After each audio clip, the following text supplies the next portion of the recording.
It all began with a book, not a grand leather-bound tome, oh no. It was a rather battered paperback discovered in a dusty corner of the school library. The cover showed a magnificent creature, all scales and claws, soaring against a stormy sky. I opened it and a new world opened for me. The words painted pictures of immense beasts, wise and terrible, hoarding gold and secrets. I devoured that book, and then another and another. My young mind, usually filled with thoughts of homework and what was for tea, suddenly had a new, thrilling inhabitant. The dragon. It was a creature of impossible power and ancient magic, and I was utterly captivated by its very idea. Then came the television. A cartoon flickered onto the screen one Saturday morning. It was different from the dragons in my books. This one was almost friendly, with big, expressive eyes. It wasn't just about fire and fury.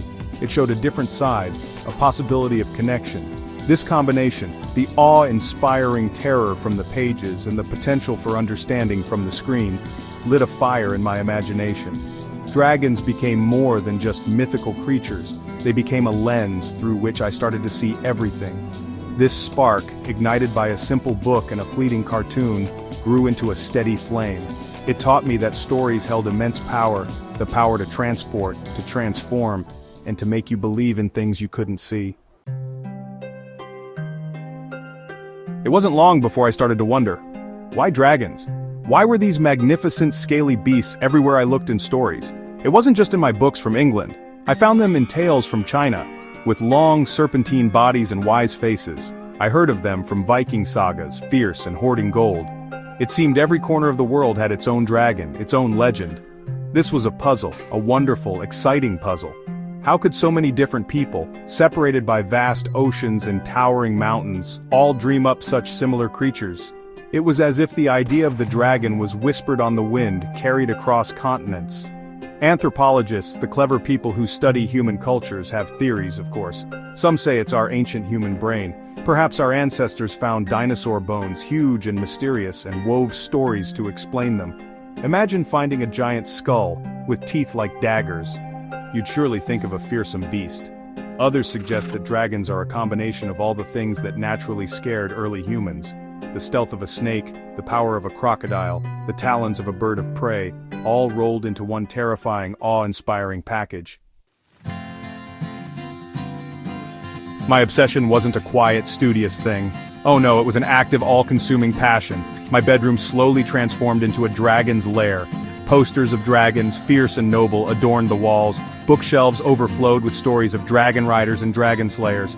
My most prized possessions were my collection of dragon figurines. I had red dragons, green dragons, black dragons with eyes like molten gold. Each one had a name, a personality, a history that I invented. They weren't just toys, they were characters in the grand sagas that played out on my bedroom floor, epic battles and daring rescues unfolding in the space between my bed and the wardrobe. This world of dragons didn't just stay in my room, it spilled out into everything I did. My school notebooks were filled with doodles of scales, wings, and fiery breath in the margins. English essays, no matter the topic, somehow found a way to include a dragon metaphor or a draconic simile. Art class was a chance to bring my visions to life with paint and clay, creating lumpy but lovingly crafted dragons of all shapes and sizes. My teachers must have thought I was a very peculiar child, but I didn't mind. I was too busy exploring the nuances of dragon lore, debating the merits of different types of dragon fire, or designing the perfect dragon saddle. This intense focus on dragons shaped my worldview in subtle ways. It taught me to look for the extraordinary in the ordinary.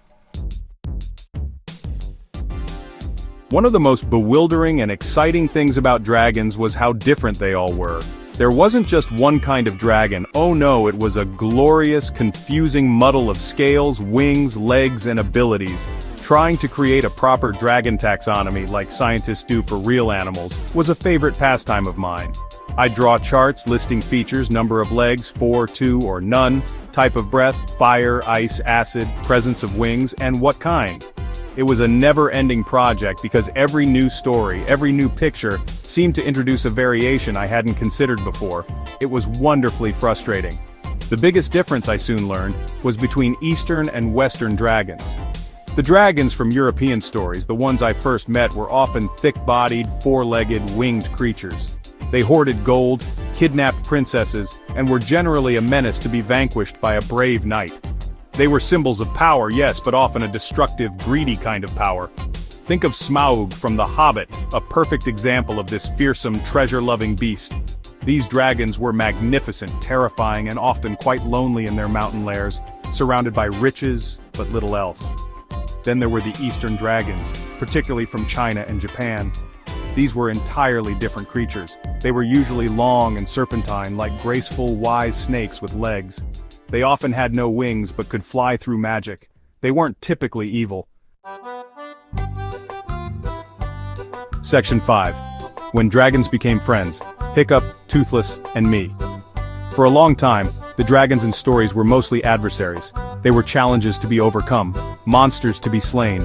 Even the wise ones were often distant, their wisdom hard-won or offered cryptically. But then, something shifted. A new kind of dragon story began to emerge, and it resonated with me deeply. The most powerful example for me was How to Train Your Dragon.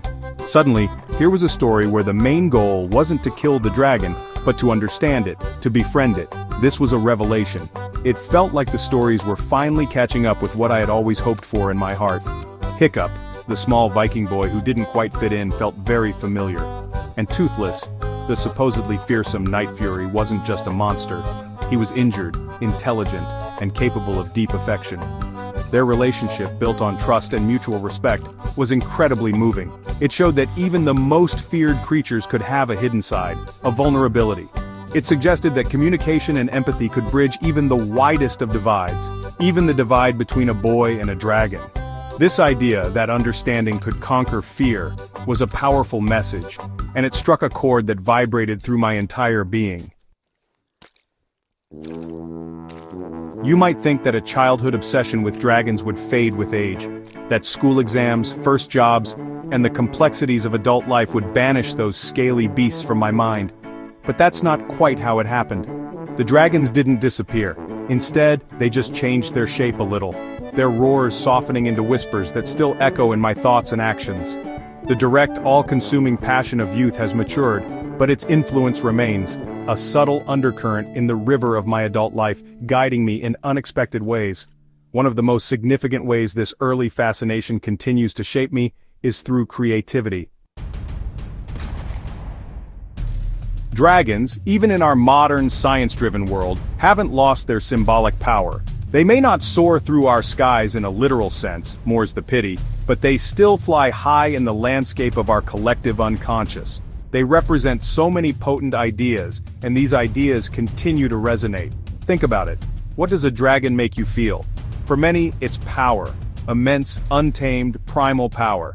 This can be the destructive power of nature, like a hurricane or an earthquake, or it can be the inner strength we strive for, the power to overcome obstacles.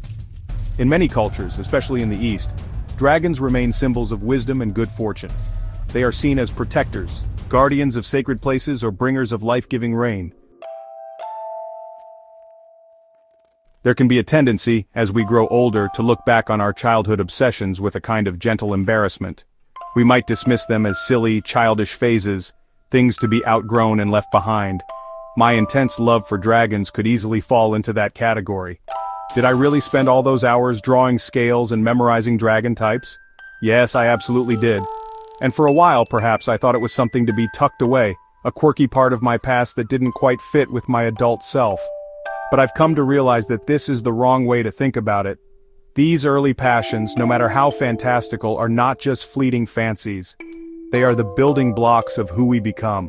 They are the first things that truly ignite our curiosity, that teach us how to learn, how to explore, and how to love something with our whole hearts. The journey that began with a battered library book and a flickering cartoon has been a long and wondrous one. Dragons, those magnificent creatures of myth and legend, became more than just a childhood fascination. They became companions, teachers, and symbols that helped me navigate the world and understand my place within it. From the thrill of discovering their global presence to the joy of seeing them portrayed as friends, every step of this journey has added another layer to my appreciation for these incredible beasts and the stories humans tell about them.